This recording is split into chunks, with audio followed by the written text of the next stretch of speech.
Hey Primary One friends, so today I am going to be talking to you about how to use these color strips that you guys got in your care packages and how they're used for color mixing. So this is as much as you'll see me because it's kind of hard as you see them hunched down to try and talk to you guys, but this way you guys will be able to see the artwork that I'm making. You'll be able to see this really cool color mixing that I'm talking about, and I think you will like it. So let's see what happens. So I have my white piece of paper and it's a little thicker than normal paper just because we're using water. So because we're using water, I have a paper towel, I have an apron, and I have a paintbrush. I have my colors sorted all around me. They don't have to be in this order. I just liked having my warmer or hotter colors and my cooler colors over here. So I'm going to take just a little bit of water.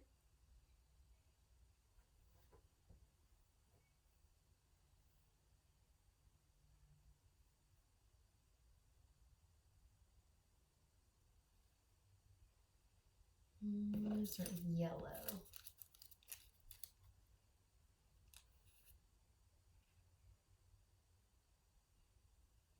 Take a little bit more water and make sure that all the edges are flat on the paper. I'm going to wash my brush off. Dry it. Choose my next color, which I think could be orange. I'm going to put it on the white and on the yellow. Take a little bit of water. See how the water is absorbing into this side? It's traveling through the paper. It's pretty cool.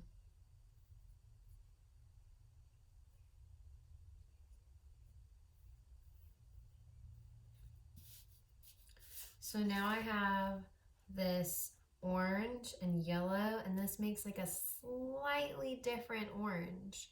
So I like it. I want to see what else I can make with this orange. So let's see. Take my pink.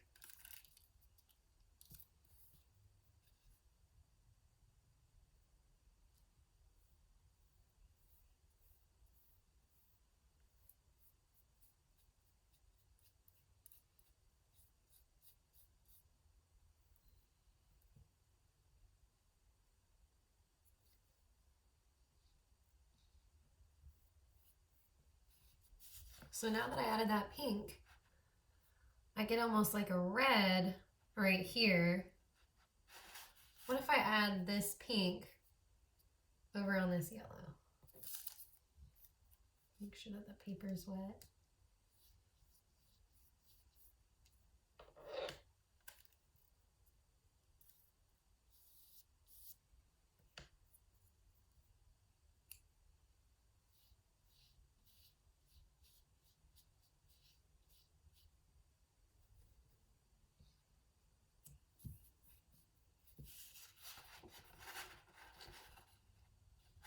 So this color and this color are pretty similar. So what would happen if I mix one on top of here? Where they're all together.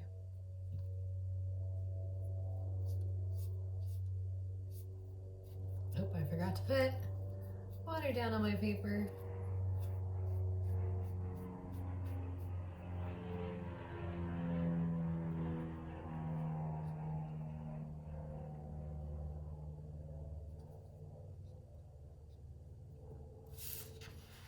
So I think this is the darkest one, the lightest one, the next lightest one, the darkest one. But you can see how all the colors are mixing together. Now I don't have a whole lot of yellow on my paper, so I'm going to put another one down.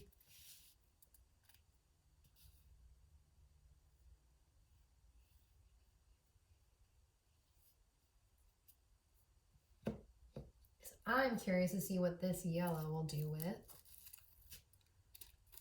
this blue.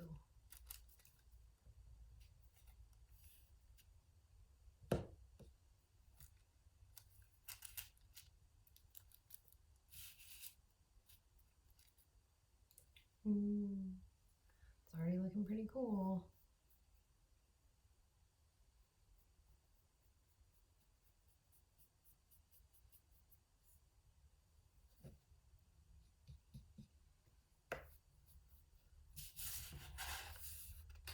So I get that light blue, and that yellow will make this really nice green. So now I'm wondering what will happen if I put this dark blue on top of it. See that all your lines don't have to go the same way. Oh, and a little bit of this dark blue is overlapping with this pink, so that'll give me a little sneak peek of what happens when I mix those two colors.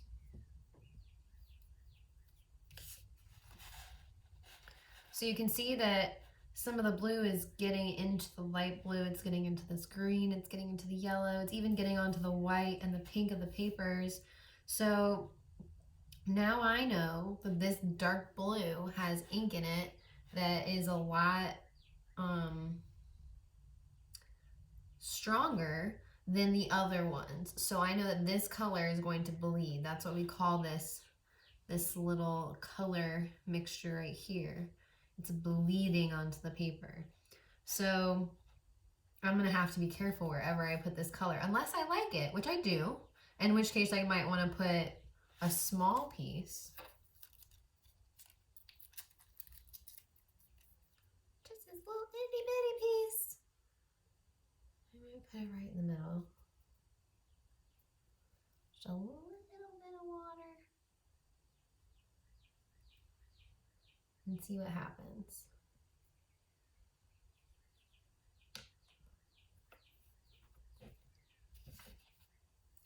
Now, you can see that this paper is coming up, and if your child wants to, they can even pull the paper up. That's okay. They will leave color on the paper, so it's not the end of the world, and they can even replace it. So if you have paper that comes up, it's okay. You can move it around. So I really liked that pink and that yellow. I'm just gonna move it.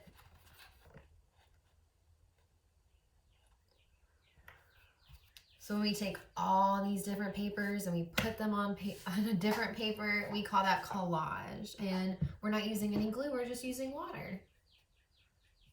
So it's easy cleanup. So when I'm done with this, I'm gonna make sure that there's no color on my brush. I can tell because there's no color on my paper towel.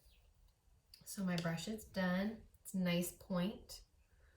Because if I play with the bristles and I go, whoa, that is not good for my brush, and it'll get ruined pretty quickly. See how I have to spend a little bit longer putting it back together? It still wants to pull apart. That's okay, I'm just gonna keep working with it. So I'm gonna put it down. I'm gonna take my water and I'm gonna go pour this in the sink and then dry out my cup. Put this back where I got it. I'm gonna put all my unused paper, I'm gonna put that somewhere safe so I can use it later. And any paper that's trash, like if I rip up any pieces that I don't wanna use anymore, I hope you wouldn't throw away this big, nice, beautiful piece. Because we learned from our beautiful Oops book that this is still usable, but I would hope that you would put your trash in the trash can, and anything that's usable, even if it's a small piece that's usable, it's not crumpled up. And even if it is crumpled up, because beautiful Oops taught us that we could do that, you can use it. So just be mindful of your materials, because mom and dad might not be able to go to the store right now, and this might be able to last you longer, and you might be able to keep on building on top of it. So you see how this little piece coming up.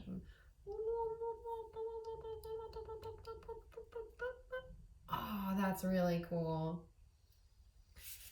So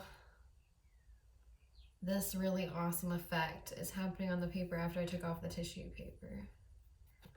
So keep that in mind. Like if they really, really, really wanted to, they could rip it. Oh, that's just so cool and pretty. Look at those yellows, these pastel colors that come from it. So you get these bright neon colors. Leave these awesome watermarks. And this is an awesome tool for finger grip, for writing. Oh, those colors are so pretty and perfect for spring. And then once they have this and it's dry, they can color on top of it and do it again and keep going.